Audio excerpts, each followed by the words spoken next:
4, properties of real numbers. The commutative property of addition says that changing the order of the add-ins, or numbers being added, does not change the sum. This means that a plus b equals b plus a. An example using numbers says that 4 plus 7 equals 7 plus 4. Well, 4 plus 7 is 11, and 7 plus 4 is 11. That's an example of the commutative property of addition. The commutative property of multiplication says that changing the order of the factors, or numbers being multiplied, does not change the product.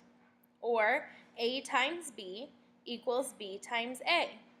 An example of this property says that 3 times 8 equals 8 times 3.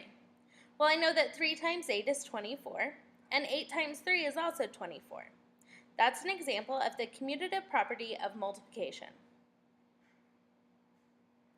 The associative property of addition says that changing the grouping of the add-ins does not change the sum. In this case, it says that a plus b in parentheses plus c equals a plus in parentheses b plus c. So instead of having a and b grouped in parentheses, now I have b plus c grouped in parentheses. Notice that I am only adding the numbers. An example says that 4 plus 7 in parentheses plus 3 equals 4 plus in parentheses 7 plus 3. Well, if you look at the left side, it says 4 plus 7, which is 11, plus 3, which is 14. If you look on the right side, in parentheses, I have to do 7 plus 3 first. Well, 7 plus 3 is 10, plus 4 is 14. This is an example of the associative property of addition. The associative property of multiplication says that changing the grouping of the factors does not change the product. So if I group a times b in parentheses times c, that's the same as a times in parentheses b times c. Notice in the first, a and b are in parentheses, which means I have to multiply those together first. And on the right side, b and c are in parentheses, which means that I would have to multiply them first. Again, notice that all of the operations in this example are multiplication.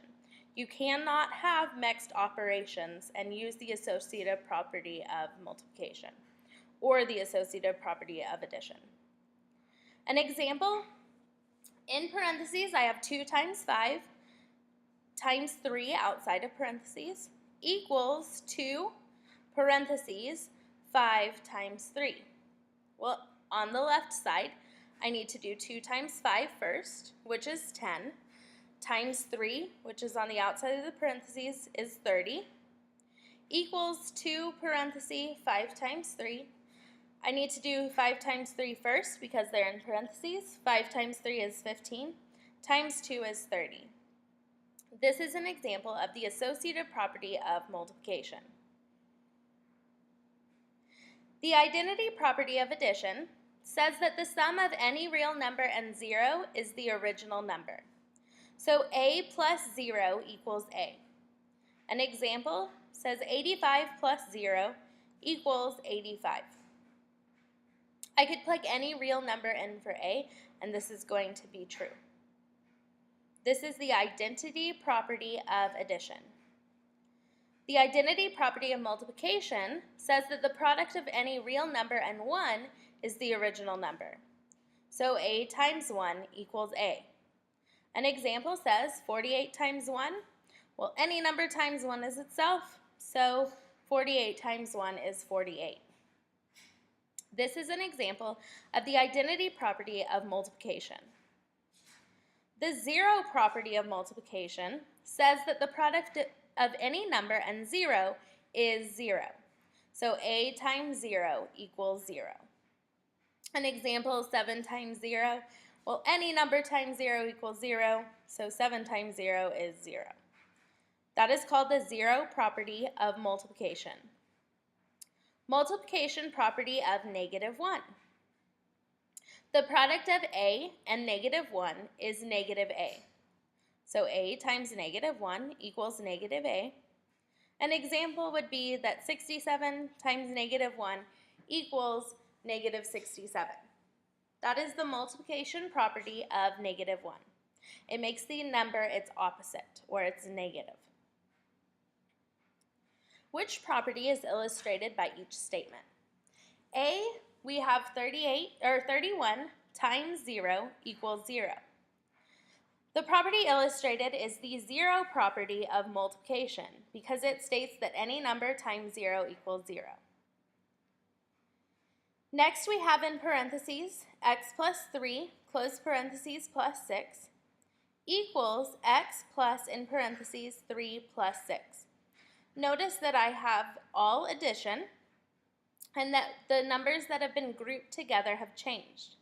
When we're changing the grouping of numbers, it's the commutative property, and in this case it's addition because my operation is addition. C says 5x plus 0 equals 5x. Well, I'm adding 0 to 5x and it remains 5x. That's the identity property of addition. I can add any 0 to any number and get that same number. The next example says a movie ticket costs $6.75. A drink costs $1.90. Popcorn costs $2.25. What is the total cost for a ticket, a drink, and popcorn? Well, this is a pretty basic, straightforward problem. I can add these three numbers together, and that's great. That'll give me the cost of all three items. But if you look, $6.75 plus $1.90, that's not going to be a very nice addition problem. I can do it, it's not that big of a deal, but if you notice, I'm still going to have decimals.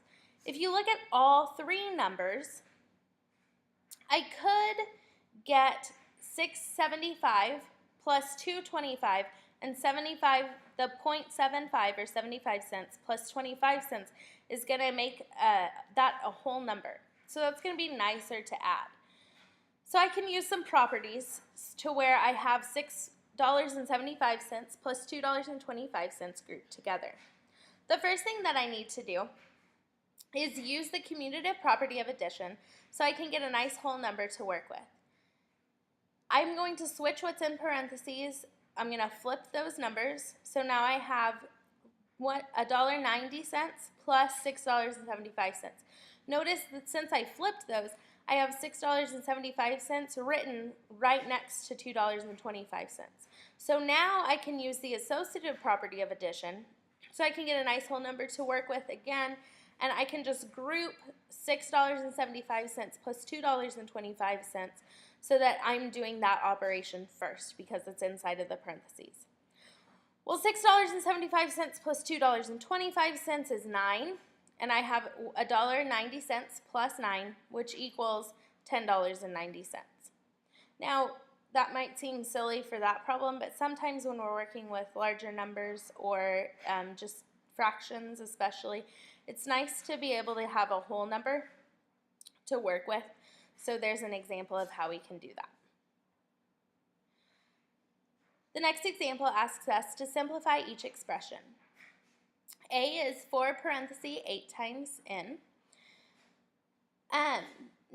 Remember that we can only multiply like terms. Well, I have 4 and 8 are my whole numbers, and then I'm multiplying it times n. I can go ahead and group 4 times 8 together and then multiply it by n. So that would be the associative property of multiplication. And when I do that, I get 32n. On B, remember I need to add my like terms together. I have whole numbers 3 and 7, and then I have 5b. So I can do 3 plus 7, which is 10, plus 5b. And example C might look a little bit different. I'm not sure if you guys have seen anything like this before. I'm going to go ahead and I'm going to break this up. If you notice on top, I have 8 times x times y divided by 2 times x. Well, remember to multiply fractions, I just multiply straight across. So I'm actually going to break this one down a little bit. And I'm going to say that 8xy divided by 2x is the same as 8 divided by 2. Notice I've just taken the 8 and the 2 that are whole numbers in my original problem and written them as a fraction. Times, notice I have an x and an x. Those would be my like terms. And I had one x on the top and one x on the bottom of my original. And then times y. And remember the multiplication property of 1, I can multiply anything times 1 and it stays the same. So I can write it as over 1. If you notice, I can do 8 divided by 2. When I do 8 divided by 2, I get 4. X divided by x, any number divided by itself is just going to give you 1. And y divided by 1 is just y. Well, 4 times 1 is 4, and then times y. Today's assignment is on page 29. It's numbers 8 through 42 even.